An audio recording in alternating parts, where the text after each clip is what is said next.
How is it that for some people it comes out so easy and natural, and for others it's such an excruciating experience? You know, talking to camera is not a natural thing to do. Trust me, it doesn't come natural, far from it. And it's certainly not the same to do it in public with all the distractions that go with it than it is doing it in private in the comfort of your own home or studio. In this video, I'll show you everything you need to talk to camera like a pro, regardless of your level of confidence or even language.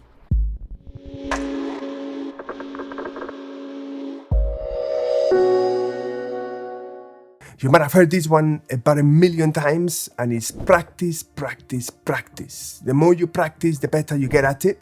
Talking to camera, it's an alien thing to do. It's not natural. You're talking to a piece of glass that doesn't blink. You don't have any body language, anything to go by, which is what we get when we talk to someone. Over time, you're just gonna relax, and eventually you're just gonna talk to it like it's your best friend, which is what you should be doing, okay? You should be thinking of your lens or your camera as if it's your best friend or your girlfriend or your wife. Literally paint a picture in your head that you are genuinely talking to that person. It's gonna relax you pretty much immediately, and you're gonna be able to deliver whatever it is that you're talking about in a much more natural way. Another thing that is very helpful as well is to have something in your hands related to what it is that you are talking about. It might help you relax. You just need to make sure that you keep doing eye contact, because you are talking to someone on the camera, and the only way to feel some level of connection or for the person to relate to you is if you are talking directly to the camera. It's okay, for instance, if I was talking about these glasses and I'll be talking about, I don't know, the material or the quality of the glass. So it's okay for me to be looking at it because it's gonna help you relax. But you need to make sure that you don't forget to look at the lens more often than you think you should, okay? Because it's the only way for people to genuinely relate to what it is that you're doing. And another thing that is really important, especially when you start, is to find a spot, whether it's in your studio, at home, or even if it's outside, where you feel that is private and quiet, so you can afford to make any mistakes without having to worry or feeling apprehensive as to whether there is anyone listening or you disturbing anybody, okay? It makes such a massive difference to be able to just talk on and on and on without you having to worry about anything. Never underestimate how confident you will feel on camera if you feel confident with your surroundings. And going back to something that I mentioned already earlier, it makes a massive difference the way you talk to camera if you are familiar with the subject matter that you're talking about. So for instance, if you are into astrology and you need to talk about cooking, for instance, it's never gonna come out as natural as if you are talking about astrology, because you are not in a familiar environment. But if you are talking about astrology and you love astrology, you're not only gonna be able to talk about whatever it is that you're talking about in a very natural way. If you need to do any improvisation, if you need to come up with things on the fly, you are going to be able to do it because it's something that you are familiar with and you genuinely like. Planning your video and what it is that you're gonna say will help you feel much more confident and relaxed on camera. You need to be precise and concise. You need to write your bullet points. You can script the whole thing if you want to, but my advice is that you stick to bullet points. They don't have to be super accurate. It's enough so that you can be reminded of what it is that you want to say, and then you can expand that talking on camera. You need to know what you want to say, when and how within the structure of your video. Very few people are good at improvising everything that they need to say. Most people, if not everyone, even if you think they don't, trust me, they do. It's all planned. It will make a massive difference to the way you deliver your lines. But you know, whatever it is that I tell you, it all comes down to just hitting the record button and then talking to camera. Trust me, sometimes you just need that bit of courage to just freaking do it. Because no amount of videos will ever be able to give you the experience that you get when you talk to camera, okay? And at the beginning, it's gonna feel like you don't know how to put two words together, okay? You're gonna stumble upon yourself. Your thoughts are gonna be quicker than your words, and you're gonna be making so many mistakes. But you know, it happens to everybody. Nobody is born knowing. Everybody has to start somewhere, and nobody's gonna come and tell you that it took them 3 hours to record a 10-minute video, okay? Nobody's gonna tell you that. And some days you do this in 20 minutes and the video is done, and some of the times you spend 3 or 4 hours and you still haven't got it, because we all have off days. The most important thing is that you press the record button and do it, because the more you do it, the better you get at it. And repetition makes a massive difference, okay? Eventually, if you repeat something 10 times, 15 times, 20 times, no matter how many times you get it wrong, eventually it's gonna get drilled into your head, and you're gonna have that one magic wonder moment where you deliver your lines like you've been rehearsing for days and weeks, and it's gonna feel really nice. And you'll see that it's much easier than you think. Another thing that is really important is to pick out the time of day, okay? Yes, you might have certain limitations because of the circumstances of your life, but if you can, try and record your talking heads either in the morning or in the afternoon. Try to avoid evenings if you can. And yes, I know that we all have different lives, and for some people, evening or night might be the only time that you have available. But it makes a huge difference when you talk to camera in the morning, in the afternoon, compared to the evening at night. Make sure that you shoot at the highest possible resolution that your phone allows. And these days, that is 4K. Use a higher frame rate if you can, at 4K 60 frames per second or 30 frames per second. Your stamina levels are very, very different. The way you talk, the way you express, the way you move, the body language, everything is very different. So this is a really big piece of advice, okay? If you can, try and record in the morning or in the afternoon. Now, mistakes happen all the time, okay? And nobody's gonna deliver a video for 10 or 15 minutes without any problems, without stumbling on their thoughts, on their words, because that's just the way it is. The important thing is that once you start talking and you're happy with something that you already said, don't revisit it, okay?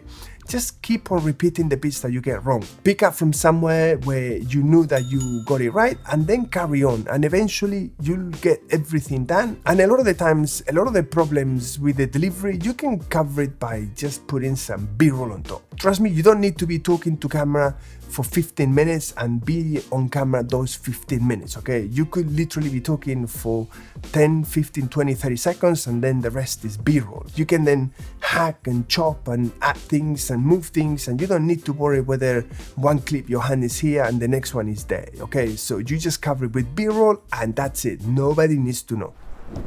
That's all well and good, but what about when you want to talk to camera outside? Well, there is one thing that is unavoidable, and that is people. There is nothing you can do about it. You're going to have to grow a pair of cojones and go for it, because if you want to be talking outside, it's impossible not to be surrounded by people, okay? So my advice is that take a small camera setup, or as small as you can possibly get your hands on, because the moment you pull out a camera and start to talk to the camera, people are going to be looking at you, you're going to be drawing eyeballs on you. So the smaller the setup, the better. And another thing that you need to be aware of is the fact that you're going to have a lot of distractions. You're going to have fly paths, helicopters, wind, traffic, people laughing, people thinking that they are being funny and making funny shapes and faces in the background. So you're just gonna have to deal with all of that nonsense and roll with it. And perfect example, I just got a plane cruising through. I hope you can see it. It happens, you know, planes and all this nonsense is everyday life. You're just gonna have to roll with it. And you'd be surprised how much better you look and sound compared to how bad you think you sound.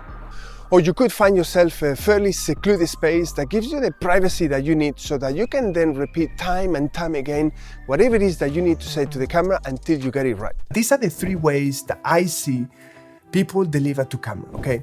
And the first one, and my least favorite, okay, is to just wing it, okay?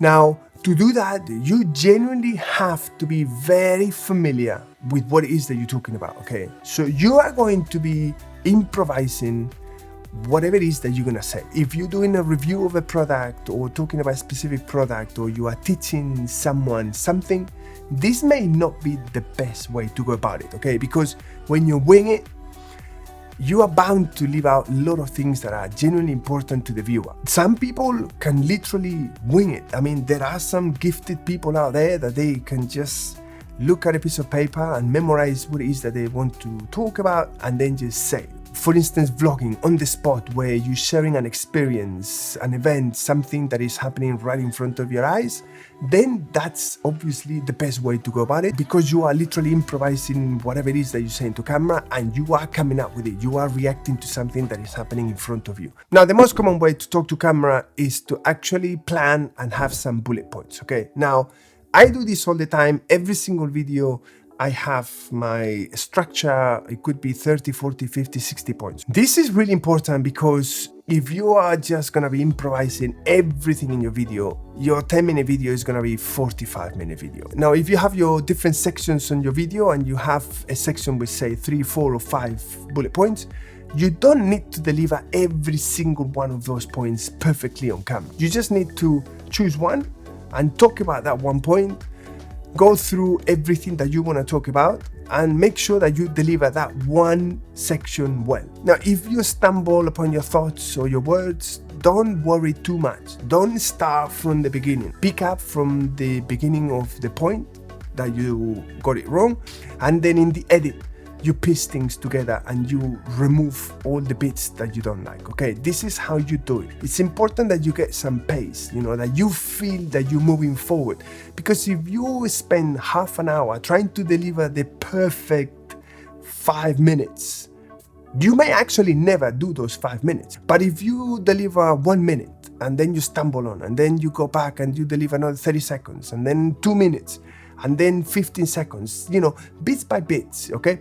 You then in the edit can put that together and it will look and sound flawless. And this is why having some bullet points and notes help you big time when talking to camera. If after all of this, you still feel that you're not confident and relaxed on camera, that you still stumble too many times and that the words don't come out, my advice is that you get yourself a small teleprompter. Now, it doesn't have to be a professional one. I leave some links of the one that I use and that I have. But having a teleprompter means that you script everything that you want to say. Now, in doing so, you need to understand one thing. In English, just as much as in any other language, you have a way of writing and a way of talking, okay?